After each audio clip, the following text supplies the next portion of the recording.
Now we are going to talk about how we can build a bot-powered Viva Connection ACE. I'm Paolo from PiaSys.com, and let's move to the actual content and dig into what we want to see today. Let's first of all set the context. So what are the bot-powered ACEs? It is a new technology that Microsoft is introducing. Now they are under preview, and they need to be considered as a complementary technology to the SharePoint framework-based adaptive card extensions.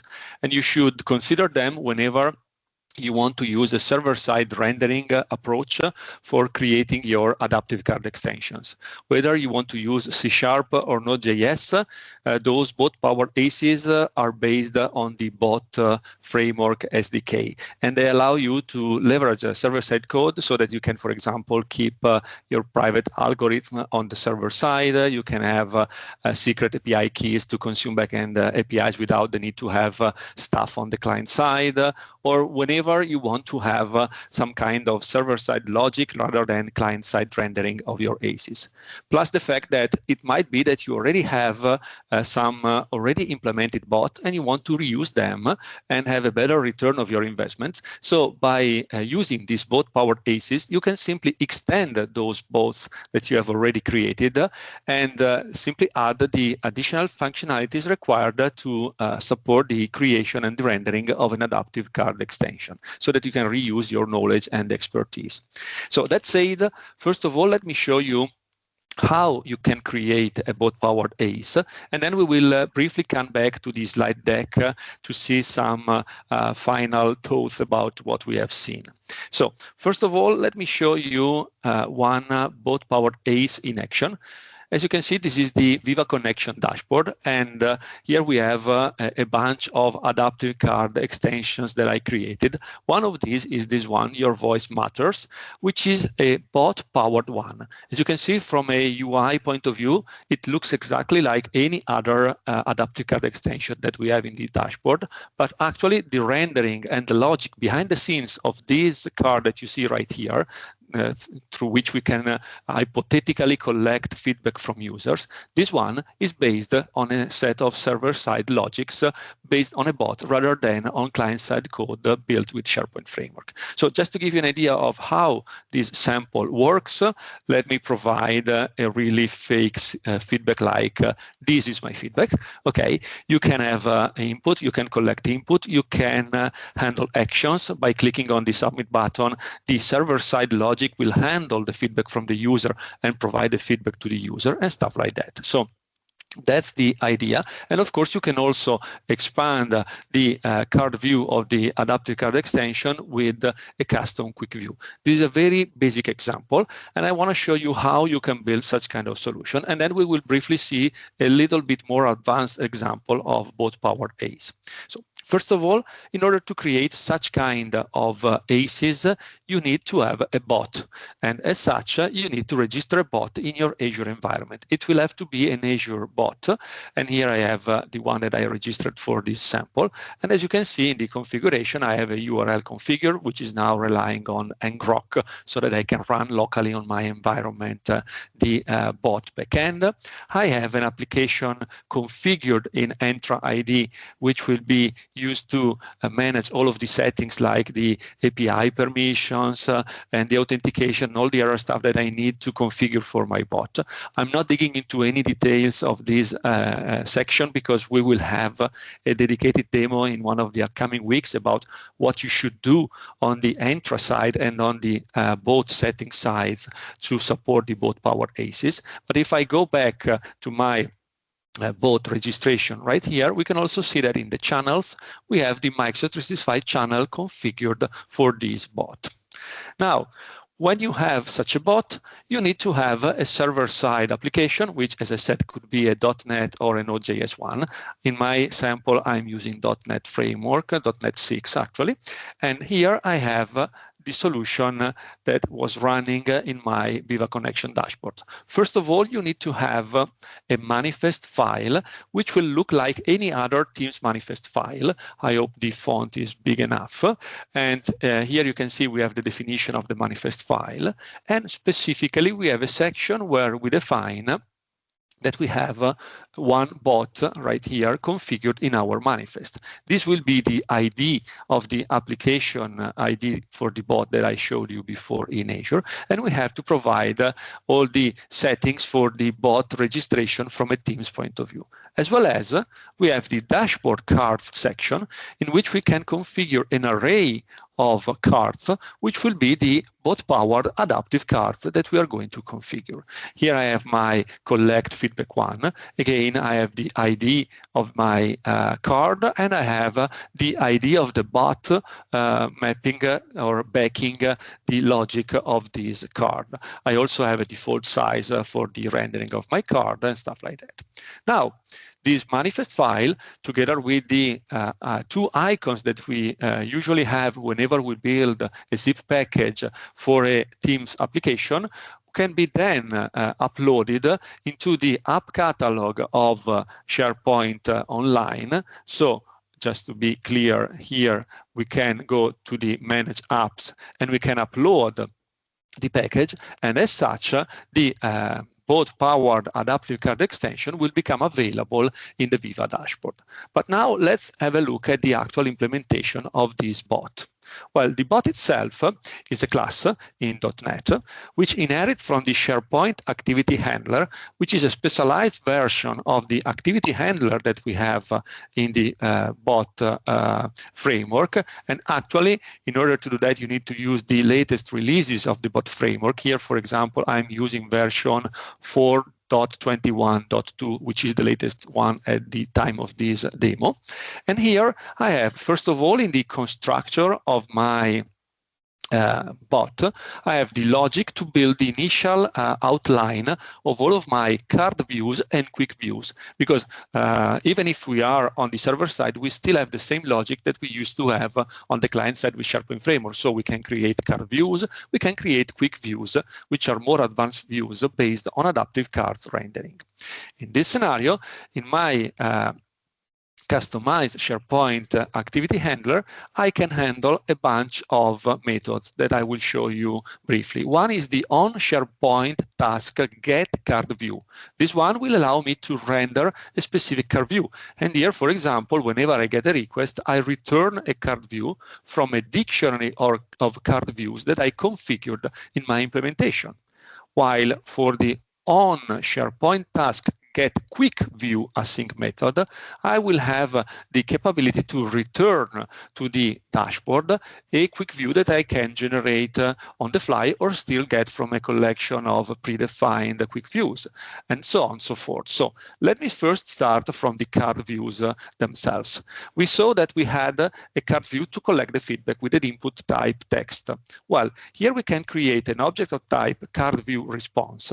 And this one will be made of a set of parameters, which are nothing more than an object which will mimic on the server side exactly what we are used to have on the client side in SharePoint Framework when we build the component-based card views. And in fact, this card view parameters object or type actually does have a set of factory methods that we can use to create a basic card, an image card, a primary text card, a search, a sign in, and a text input card. So based on what we want to render in the card view, we choose the right factory method. And then we have to provide the additional components to build, for example, the top bar of the card. We can build the text content of the card.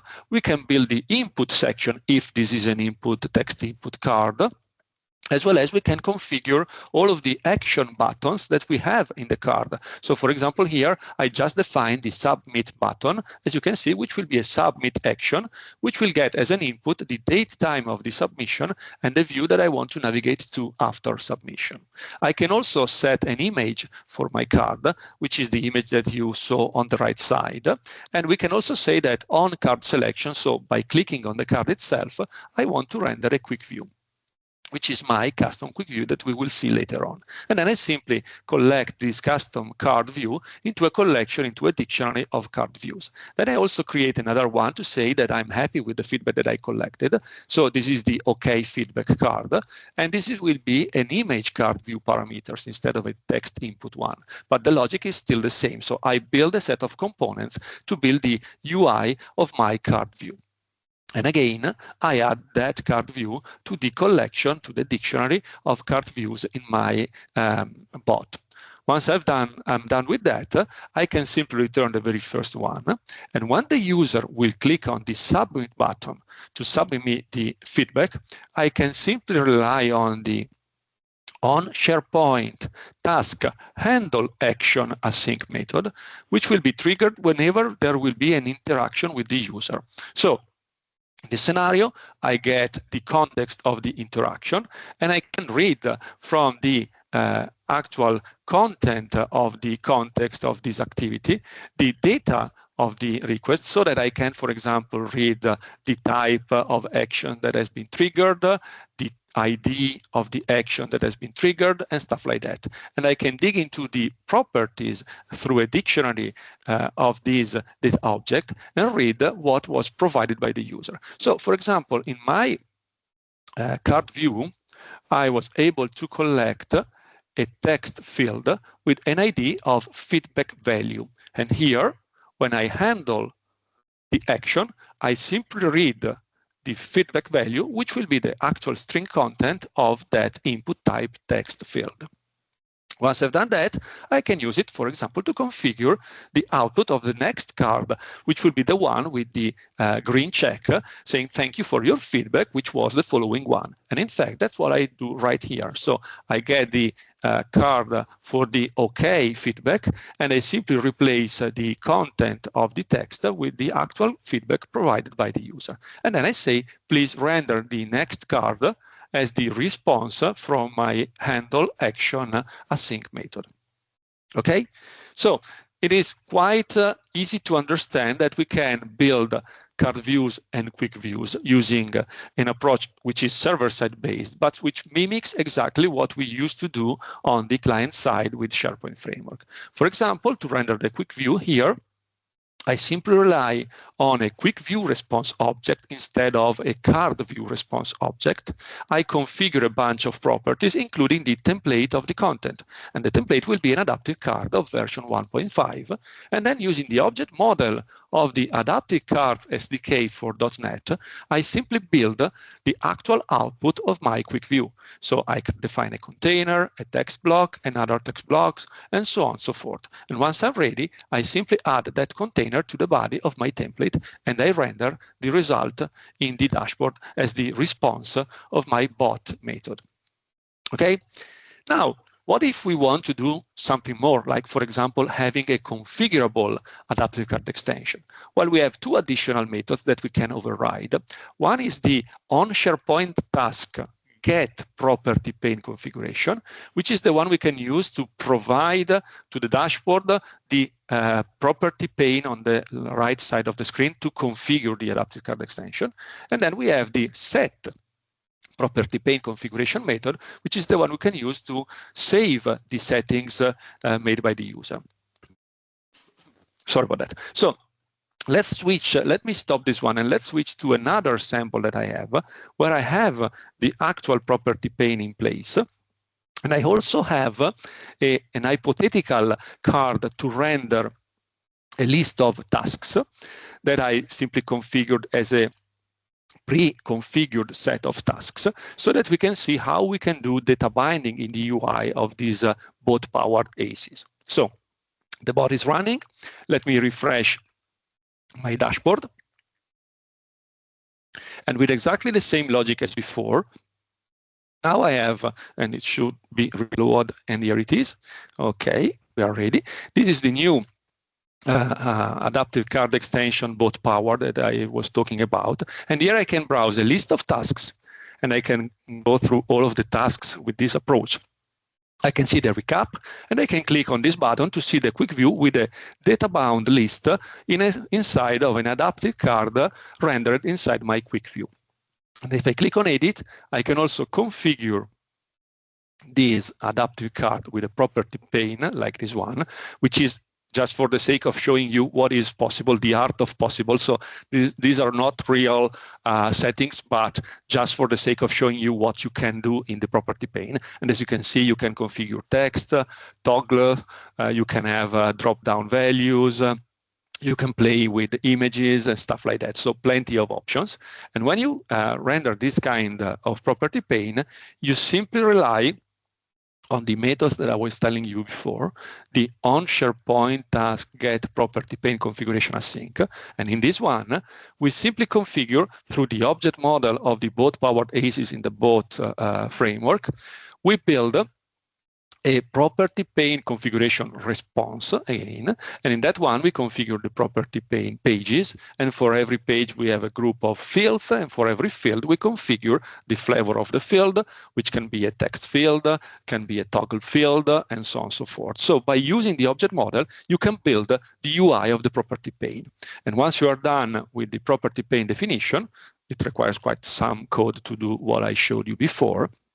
You can process the actual saving of the settings by implementing the set property pane configuration method, which will simply be triggered when the user will click on the save button.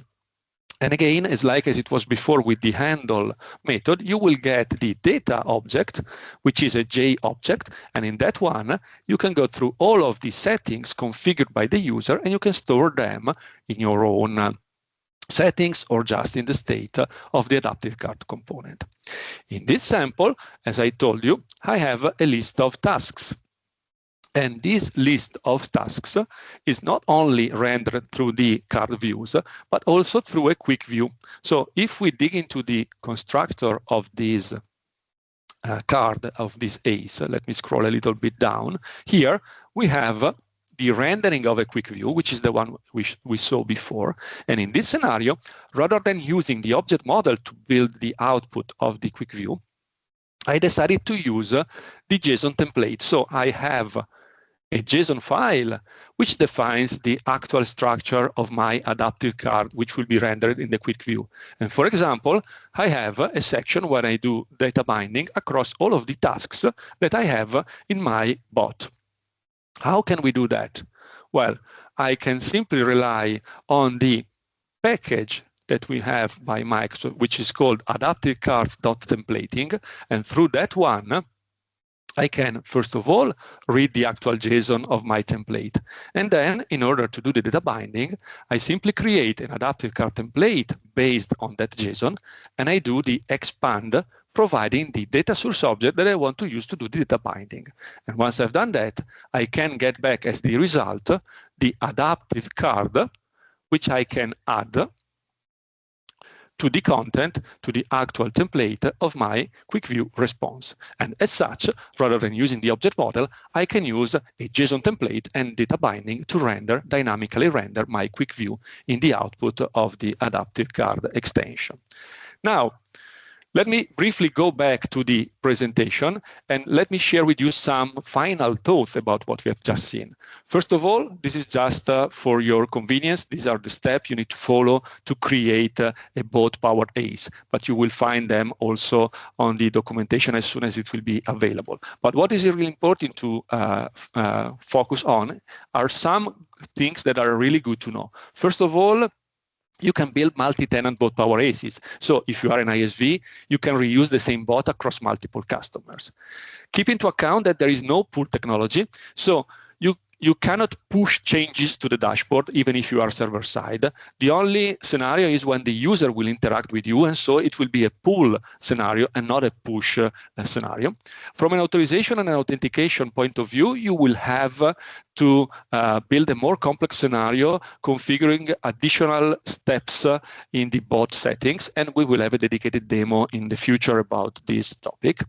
And remember that when you create the quick views and you rely on the object model, you can use even the latest release of the adaptive card schema. While if you use the JSON template with the adaptive card templating, that library, as of today, is able to support up to schema version 1.2. So you will not be able to leverage the latest releases of the adaptive card schema. That said, a couple of links, and these are the demos that I showed you already available on the sample gallery. And that's all for me. Thank you. Back to you.